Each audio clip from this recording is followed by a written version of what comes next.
저자는 김윤수라고 하는 분이 한 책인데 빌사남이라고 부릅니다. 회사 이름도 주빌사남인데 빌딩과 사랑에 빠진 남자 해가지고 빌딩 컨설팅을 주로 업으로 하고 강의를 하고 뭐 이렇게 하고 계신 분.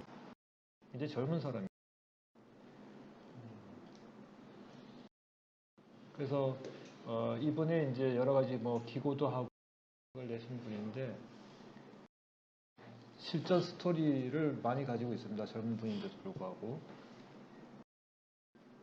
일단은 그 내용에 들어가기 전에 간단하게 이분이 이제 분석한 내용을 보면 2017년에 꼬마 빌딩 매매 건수를 보면은 전체 약 3,182건이 50억 미만의 꼬마 빌딩이었다. 전체 약 한 80% 정도 되는 양이 작은 소형 빌딩으로 건물이 거래가 되었다라고 그러고요. 나이 연령대를 보시면 의외로 젊은 분들이 많이 구입을 하고 있다. 그래서 25에서 34세도 33% 정도 되고 1위는 44세 미만에서 한 36%. 그래서 젊은 분들이 약 한 70% 정도 이 꼬마 빌딩을 매수하고 있다고 합니다. 통계 자료를 보면은 2016년에는 약 한 68%였는데 점점 꼬마 빌딩 거래가 많아지고 있다는 것을 볼 수가 있고요. 그 다음에 그 지역을 놓고 볼 때는 여기 보시면 강남이 압도적으로 많지만 그 다음에 이제 송파, 서초, 마포 이런 순으로 거래가 이루어지고 있는 그런 상황입니다. 그리고 여기 내용을 보시면 대출이 약 전체 50% 이상을 하는 건수들이 전체 대비했을 때 57건 가장 많았다라고 보죠. 그래서 대출을 레버리지로 해서 요즘 저리로 빌릴 수가 있기 때문에 빌딩들을 많이 구매. 일단 꼬마 빌딩의 개념 자체를 정립을 하자면은 50억 미만의 그리고 5층 이하 그리고 연면적 1000평 미만의 빌딩을 꼬마 빌딩이라고 이분은 이제 정의를 합니다. 보통 소형 빌딩은 연면적 3000평이라고 하는데 그것의 한 3분의 1 정도 규모의 빌딩들을 얘기하고요. 종류는 다가구 주택이나 그 소유자가 같은 건물로 되어져 있는 그 다세대 주택, 상가주택, 오피스 건물, 상가 건물, 원룸, 고시원 이런 것들이 있습니다. 그리고 이제 이 꼬마 빌딩의 장점이라고 하면은 임대 수익과 시세 차익을 동시에 거둘 수가 있는데 땅의 가치가 이제 계속 오르는 지역 같은 경우는 사서 그 자체가 이제 값이 오르지만 또 하나 이분이 제안하고 있는 것은 리모델링이나 신축 등을 해가지고 임대 수익률을 올리면 빌딩의 가치를 또 더 올릴 수가 있다라고 하고요. 주식보다 안정적이면서도 기대 수익률이 한 6% 내외 정도 나온다고 그럽니다. 꼬마 빌딩들이.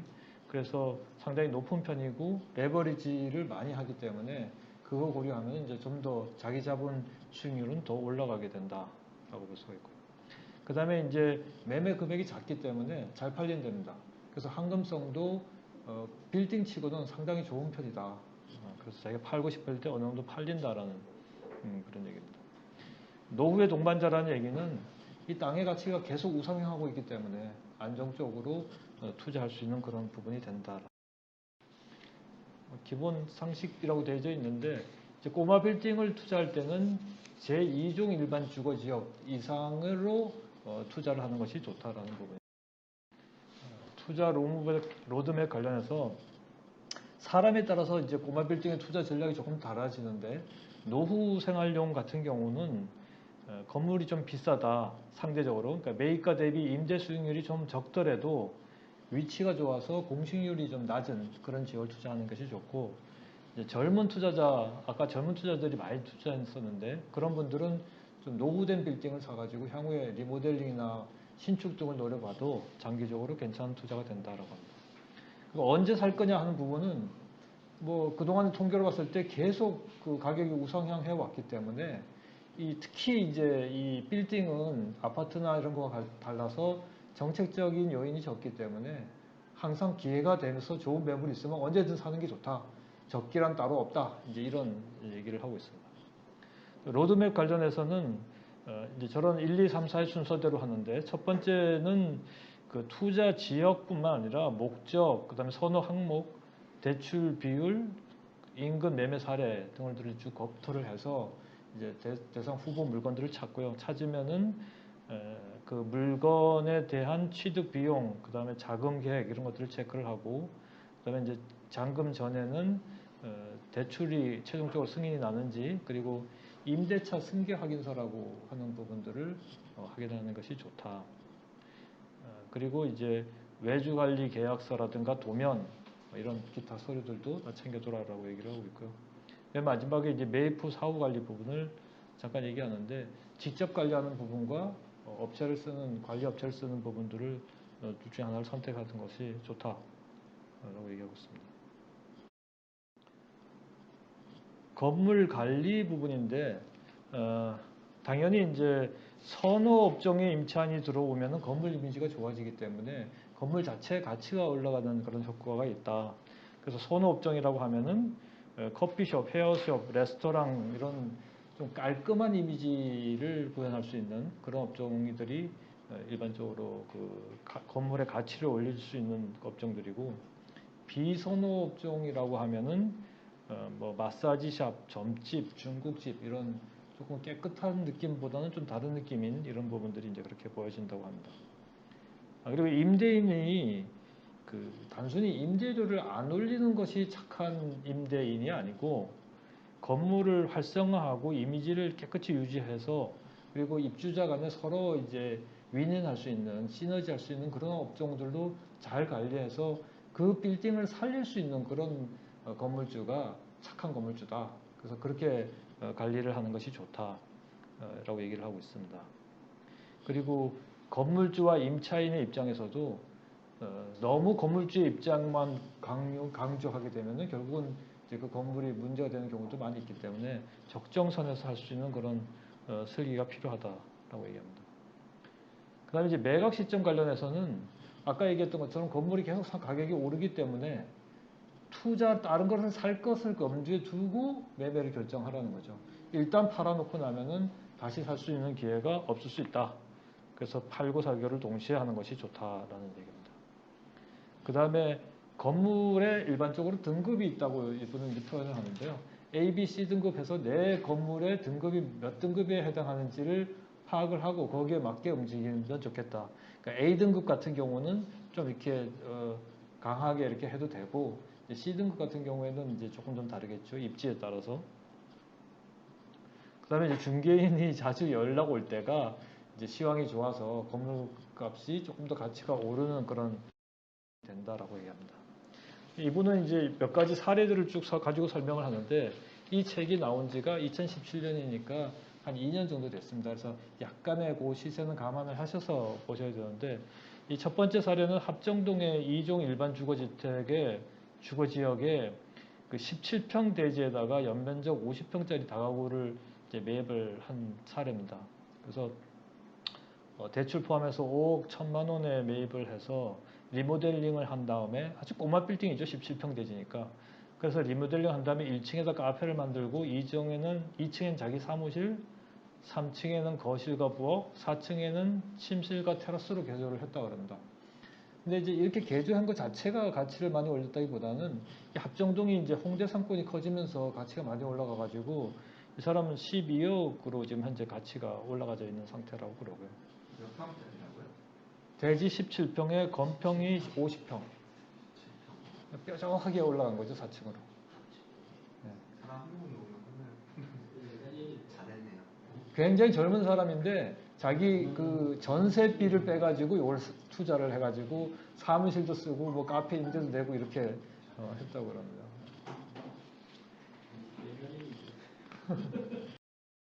자, 그 다음에 이제 두 번째는 노현동 강남에도 10억대 빌딩이 있다라고 하는데, 이 사례는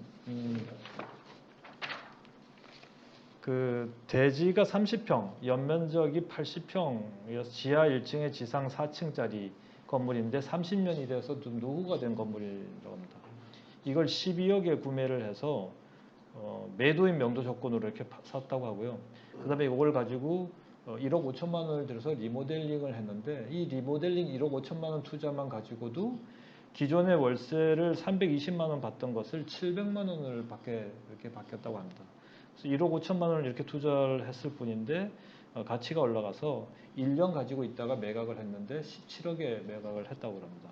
그러니까 본인이 12억에 사서 2억 그다음에 뭐 취득 비용 들고 리모델링 하고 해서 14억인데 17억 했으니까 1년 안에 한 3억 정도 마진 남기고 이렇게 했다고. 너무 1년이니까 너무 짧게 팔았죠. 예, 조금 더 가지고 있어도 되는데. 그다음에 이제 세 번째는 상수동 대로변 코너 건물이라고 하는데요. 이분은 이제 50대 직장인인데 급여를 아직 받고 있는 상태라서 이자가 좀 감당 가능한 경우라서 그 퇴직금 중간 정산금으로 투자를 했는데 그 2003년에 용도 지역이 개편이 되면서 사실은 이제 그 용적률이 그때 그 이후로 좀 줄어든 부분이 있는데 그 전에 지어가지고 용적률이 굉장히 좋게 이제 지어진 건물이라고 합니다. 7층짜리 건물인데 엘리베이터도 있고 그래서 이 건물이 이제 코너 건물이라 가시성도 좋고 하는데 이렇게 투자를 해가지고 이익을 내고 있습니다. 순수익률이 27%라고 하는 것은 레버리지를 한 자기 자본 수익률이니까 우리가 일반적으로 얘기하는 그 영업이익률하고는 좀 차이가 있습니다.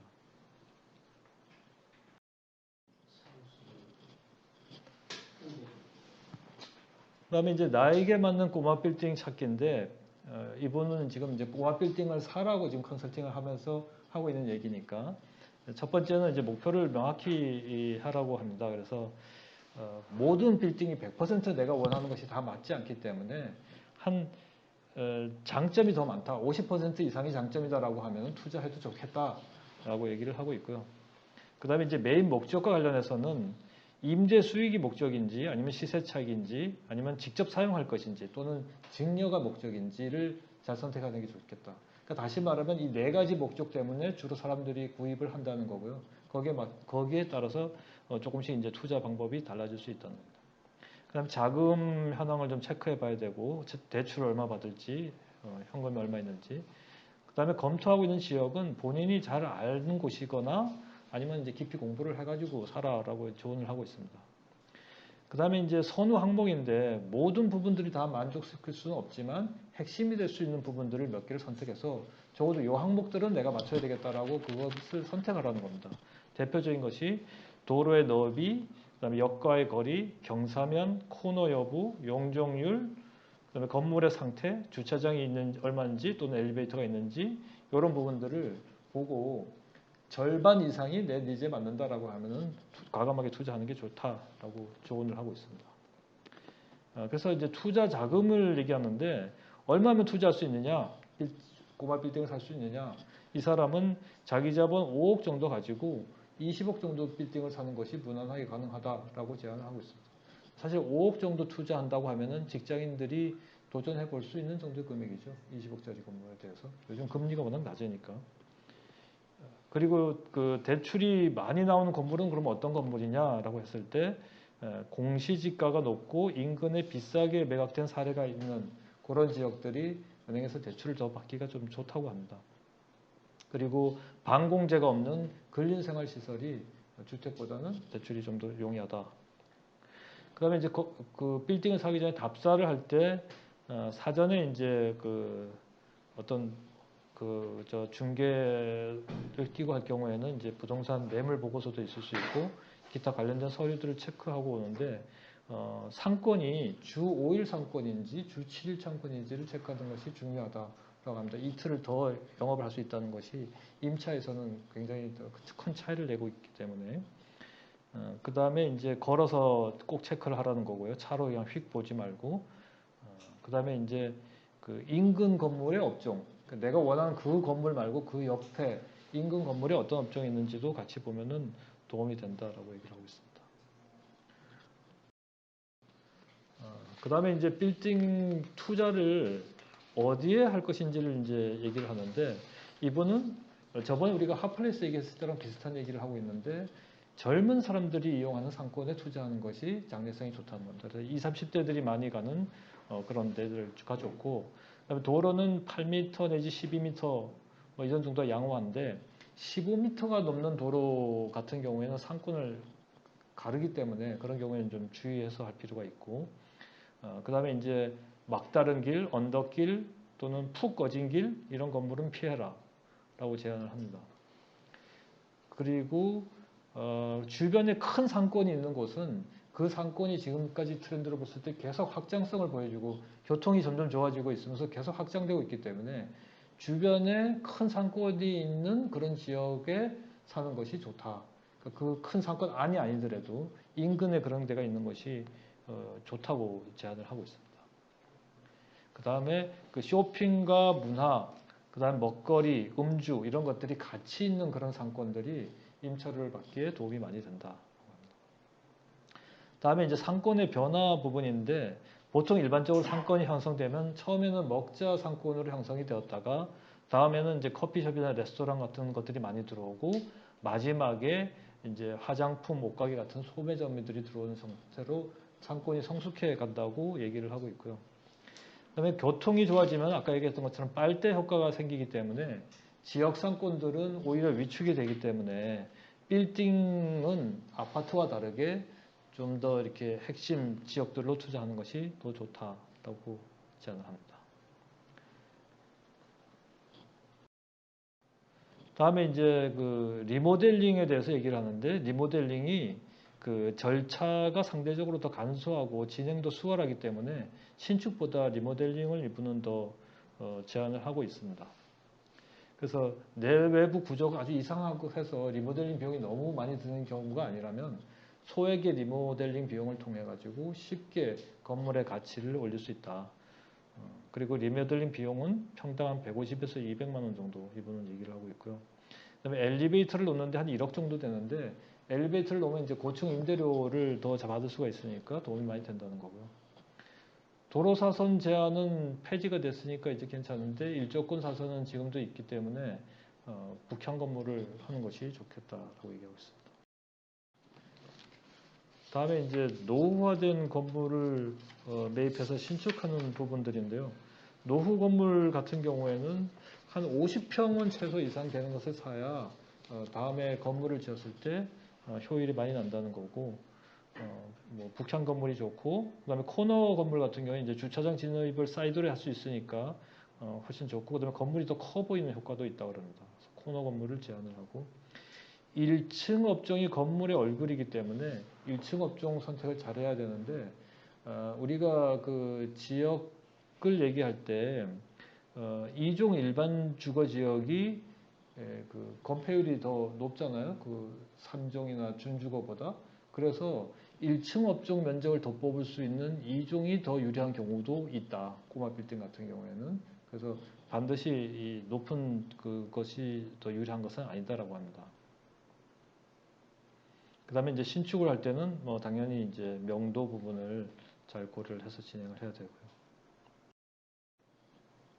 그 다음에 이제 건물 가치를 높이는 것이 굉장히 중요한데 우리가 건물 가치가 좀 낮은 것을 사서 건물 가치를 올릴 수 있다라고 하면 그거 자체가 이제 그 투자가 되는 건데 건물 가치가 낮은, 그러니까 다시 말해서 임차료가 낮은 그 이유가 뭔지를 파악을 해야 됩니다. 그래서 첫 번째는 그 이유가 뭔지 봤을 때 대략적인 이유는 첫 번째는 임차인의 실력이 부족한 경우, 두 번째는 임대인과 임차인이 너무 관계가 좋아가지고 임차료를 얼마 못 받는 경우, 그 다음에 엘리베이터가 없거나 건물의 관리 상태가 안 좋은 경우, 이런 경우는 다 개선이 가능하기 때문에 개선해서 건물의 가치를 올릴 수 있도록 하자라는 얘기입니다. 근데 마지막으로 위치가 나빠서 임차료가 안 되는 경우는 그런 건물은 안 사는 게 좋다라고 이제 제안을 하고 있습니다. 그다음에 이제 계약 시에 우리가 체크해야 될 부분들은 첫 번째는 건물 명의자인데 누구 명의로 사느냐 하는 것이 세금과 바로 직결되는 문제가 됩니다. 그래서 사전에 그 부분을 미리 정하고 파악해 놓고 가야 되고, 그 다음에 건물분의 부가가치세가 조기 환급 신고를 하게 되면 15일 만에 환급받을 수가 있고요. 사업 포괄 양수도 계약을 하게 되면 내지 않아도 됩니다. 그래서 사업 포괄 양수도 계약이란 양측 모두 과세 사업자이고 사업 동질성이 유지되면서 경영 주체만 바뀌는 경우, 이 경우에는 건물분 부가가치세를 납입하지 않습니다. 그 다음에 이제 임대차 승계 확인서라는 부분들은 임차인이 임대차 변경에 동의하지 않는 경우에는 좀 난감해지는 경우가 있기 때문에 특히 우량 임차인 같은 경우에는 이 부분들을 사전에 확인해서 해놓으면 도움이 된다라고 합니다. 취득 비용은 이제 취득세 4.6%에다가 등기 비용, 법무사 비용 합해서 한 0.4% 정도 생각하면 된다 그러고요. 기타 중개업 수수료 부분이 있습니다. 그리고 이제 부수사항으로서 시건 장치, 도면 뭐 이런 서류들을 잘 챙겨서 관리를 하라라고.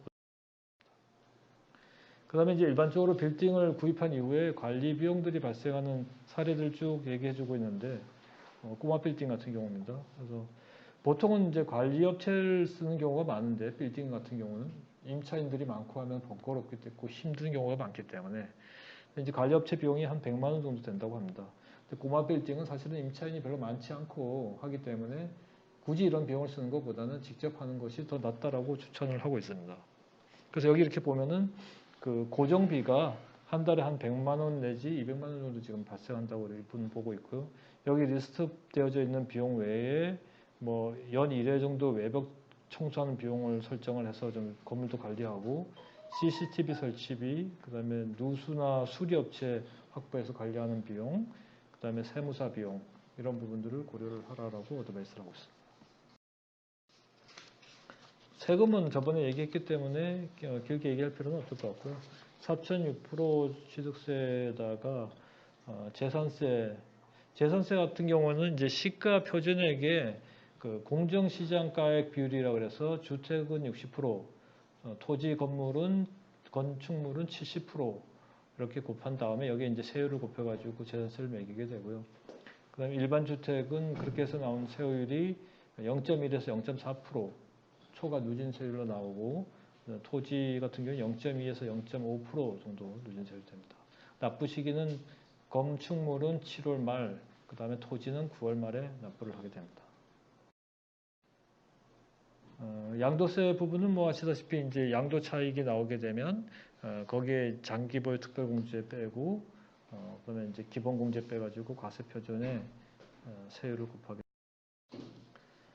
양도세 부분은 저번에도 설명했기 때문에 넘어가도록 하고, 그 다음에 이제 그 절세 방안으로 보면은 이제 첫 번째는 필요 경비 인정 항목을 잘 관리를 해서 제출해야 된다라는 부분이 있고, 그 다음에 공동 명의로 취득하면은 누진세를 좀 덜 받는다, 그런 부분도 생각할 수 있습니다. 그 다음에 이제 상가주택 부분인데 예전에는 상가주택 같은 경우에가 50%가 주택 부분이 넘으면 건물 전체를 주택으로 봐서 1가구 1주택 혜택을 받았었는데 올해 8월부터 이제 그 새로 고시된 법에 의해서는 그게 안 됩니다. 그래서 50%가 넘더라도 그 비율만큼만 주택 부분으로 인정이 되고요. 그 부분이 적용되는 시기는 2022년 1월 1일부터 그렇게 된다고 합니다. 그래서 이제는 50%가 넘더라도 남는 건물 부분에 대해서는 세금을 내야 된다. 1가구 1주택 요건을 갖추더라도.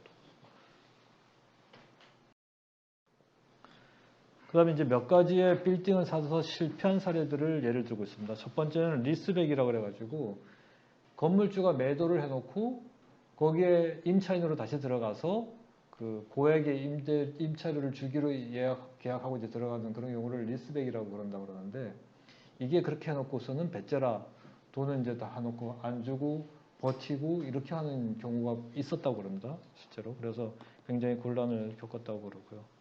그 다음에 이제 높은 수익률이 있는 경우에는 더 이 확인을 잘 해볼 필요가 있는데 매도인이 그 건물 가치를 올리기 위해서 수익률을 부풀리는 경우들이 종종 있다고 합니다. 그래서 이런 부분들 특히 이제 그 원룸이나 고시원 같은 경우에는 확인이 되게 어렵기 때문에 매출 이게 안 나오니까 더 그런 경우들이 좀 많다고 하고요. 그 다음에 그 수익률이 굉장히 높다고 그 홍보를 해놓고 실제로 가보면 그거는 팔리고 이제 뭐 딴 거 이렇게 해서 하는 경우도 있고, 그 다음에 고수익률을 장기간에 확정해 놓고 중간에 이제 이 임차인이 나가게 되는 그런 경우도 있다고 합니다. 그 다음에 이제 가장 나쁜 경우는 매도인이 이제 작정을 하고 매매 가격을 더 받으려고 현재 임차인한테 몰래 뒷돈을 준 다음에 계약서를 좀 더 업해서 쓰는 거죠. 그렇게 해가지고 건물 가치를 더 올린 다음에 그렇게 해서 파는 경우도 많이 있다고 합니다. 그래서 잘못하면 그런 내용들을 파악하기가 어려울 수 있기 때문에 항상 조심해야 된다. 그래서 이제 이분은 얘기하길 주변 임차료보다 이 사람이 더 높은 임차료를 주고 들어온 사람이 있다면 그 부분은 반드시 확인을 해야 된다. 왜 그런지, 그리고 계속 스테이가 되는지 이런 어드바이스들을 하고 있습니다.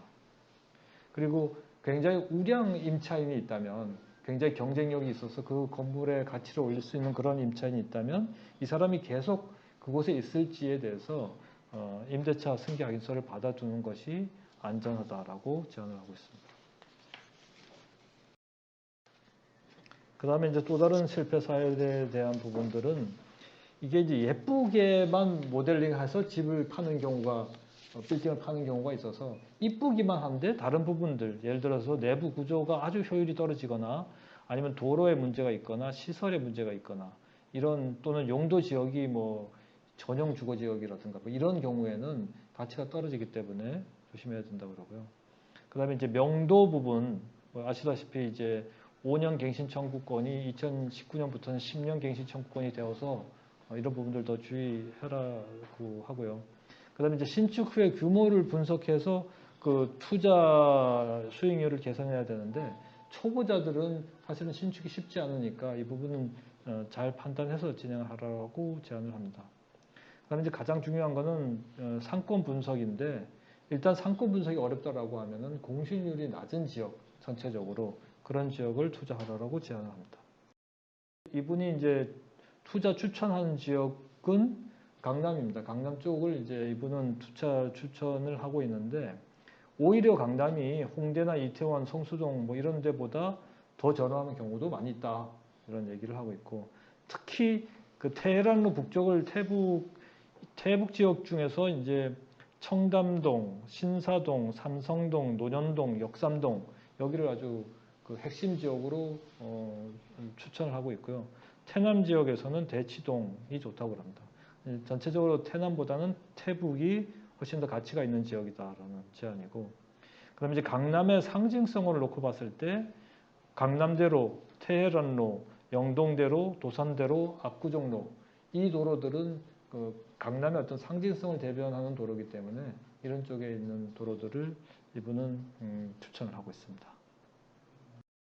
네, 이상으로 세미나 정리를 마치도록 하고요. 뭐 질문이나 의견 있으시면 듣습니다. 꼬마 빌딩 사이즈가 얼마